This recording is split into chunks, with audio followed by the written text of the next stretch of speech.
Hello, everyone. I'm glad that you've joined the course, and I'll promise that this will be a very exciting course and it will be a very fast paced course for you. I know you're very smart, you're very enthusiastic, and you really want to learn Blender very fast. So, um, let's dive in and learn Blender.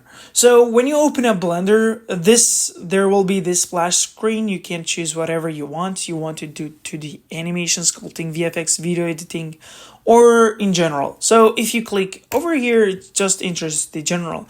Here, also I have this screen cascades. So whenever I do, for example, Shift A or whatever, it will be written over here. So it will be very obvious what I will be doing. So anyway, here, what we are going to do, don't mind me doing it. I want to change this. Okay. So what we are going to do, we are navigating. We will be learning the navigation. So this is called the sidebar. This is called toolbar. So with letter T on the keyboard, when you tab it, you can hide it, and when you tab it again, it will appear. So we also have the sidebar. Okay, sidebar is here. So this is the sidebar that we can do some things here, but with letter N. Or N key on the keyboard, you can show it and hide it.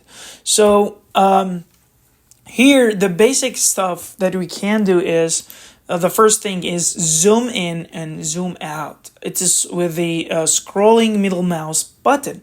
But when you click on the middle mouse button, you will just move around the focused object. So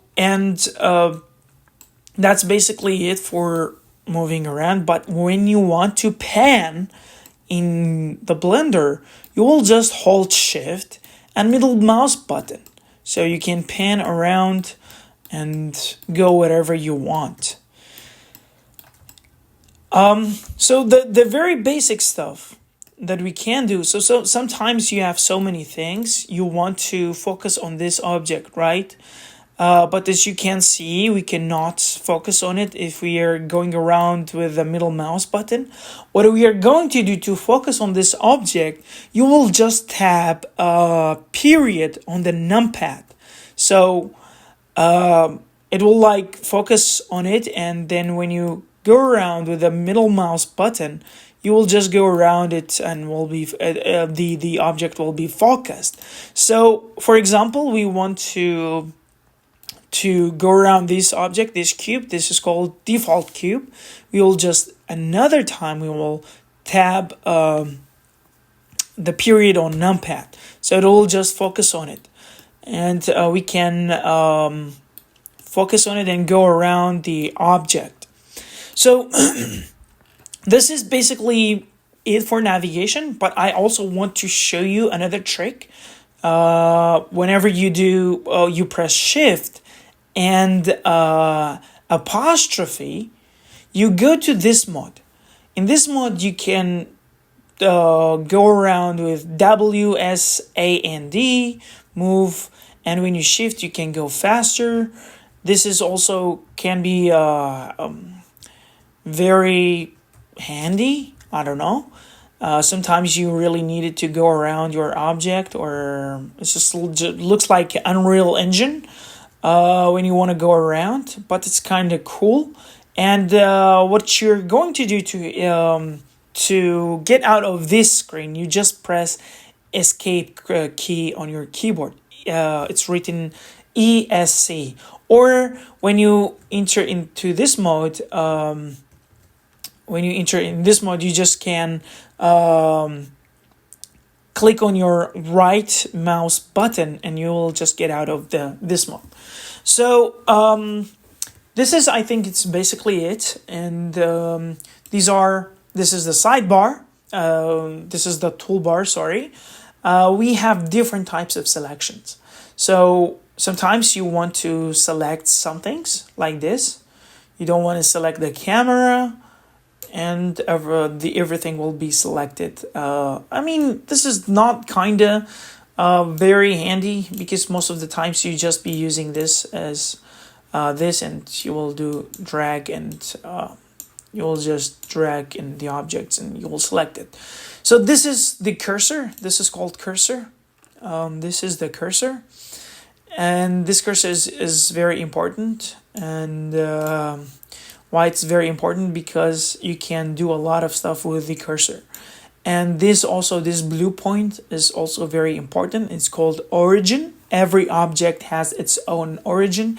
In some other softwares, it's called pivot point, but this is called origin.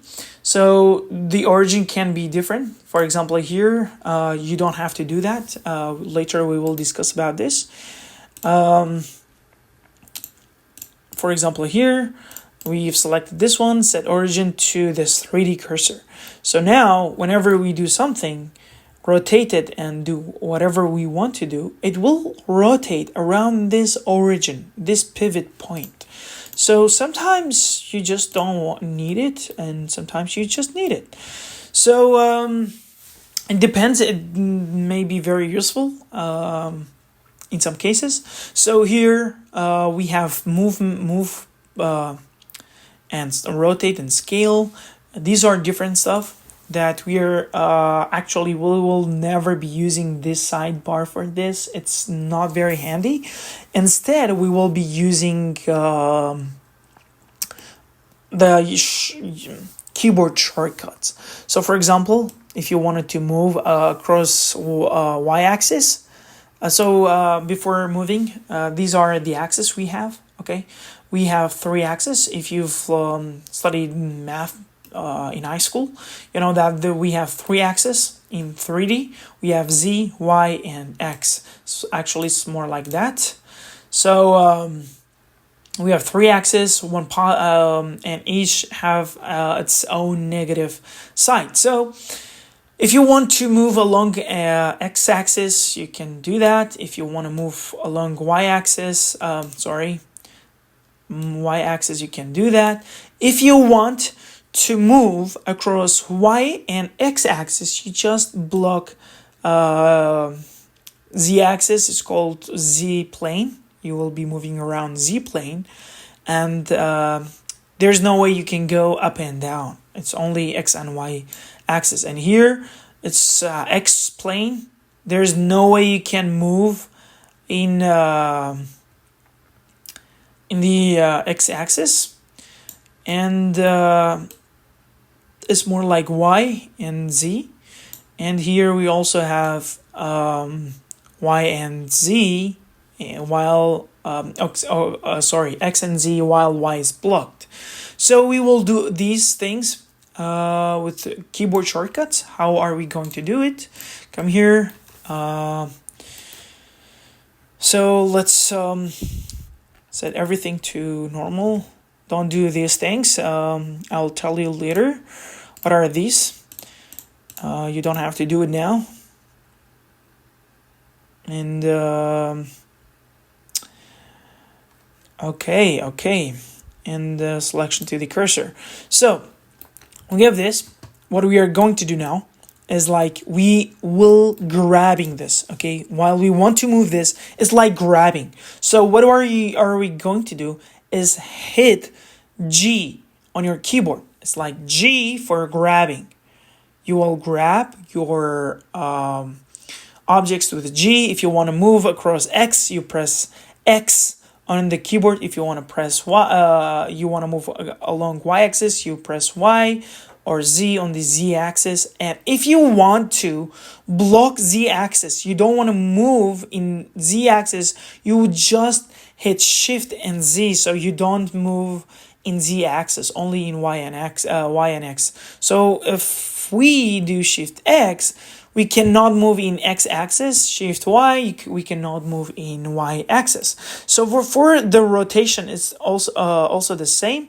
You select the object, you hit R on your keyboard, and you can rotate. So what you can do, you can also choose Z, X, Y, or whatever, or Shift Z, Shift X, Shift Y. And what you can do also is like you can rotate it. For example, on the z-axis 90 degrees. You just hit 90 on your numpad, so it will be rotated 90 degrees.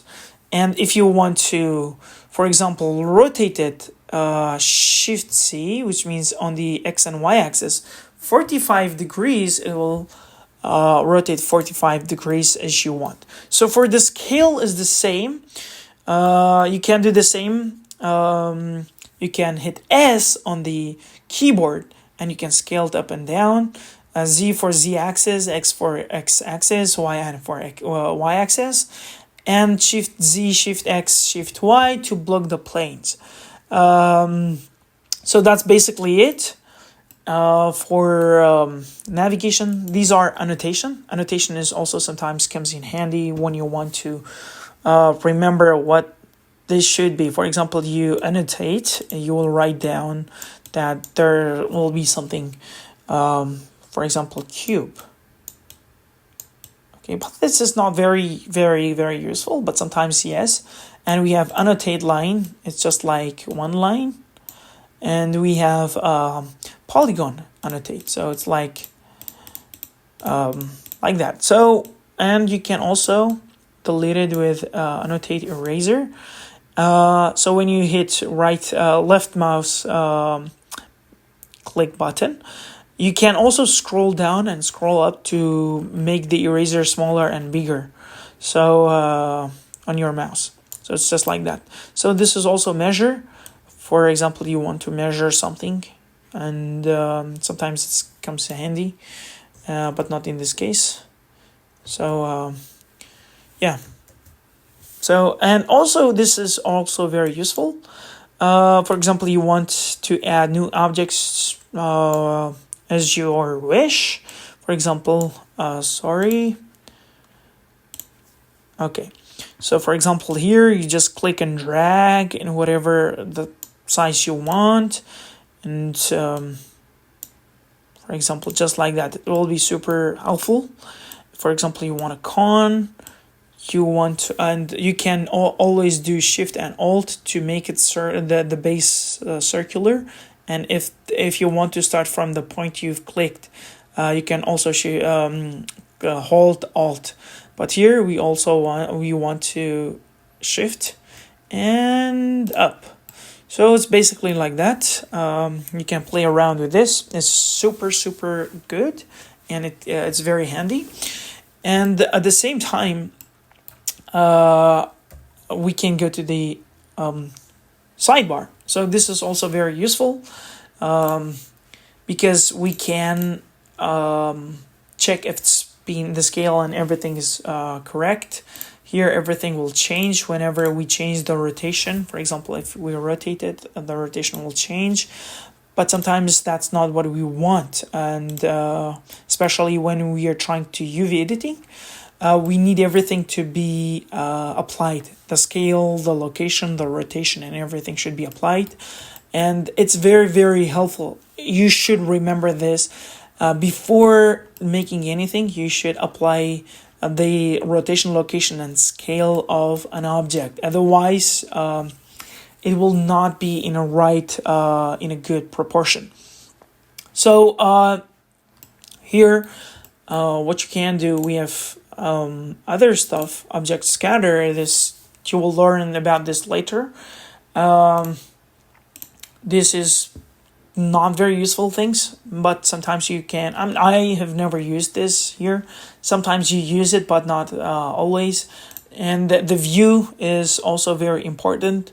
This thing, because it is kind of important sometimes, because sometimes you zoom in and you will lose your focus, and you want the clipping star to be more close. You can get as close as you want, and that will be good for you, because otherwise it will be not very helpful to see. So what I'm trying to teach you, if you look at it, it will be fucked up, and so you don't want that. You want to see it, even if you are very far. So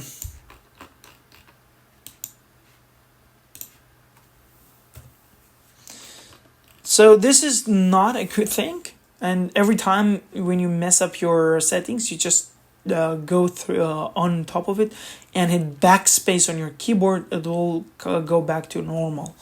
So don't click on it, only hover over it and backspace, and it will go back to its default settings. But don't click on it. Okay, so these are the things in this section. We can also you don't have this because I have activated in the add-ons. I will show you later. Don't worry about it, but this is very useful. It's called Bull Tool add-on, which comes with Blender. And for this video, this is it, and it's all that you can do. And what I'm advising you to do is just go around, add more objects, this stuff that we've done, and play around with this scale, move, and rotation. And see you in the next video.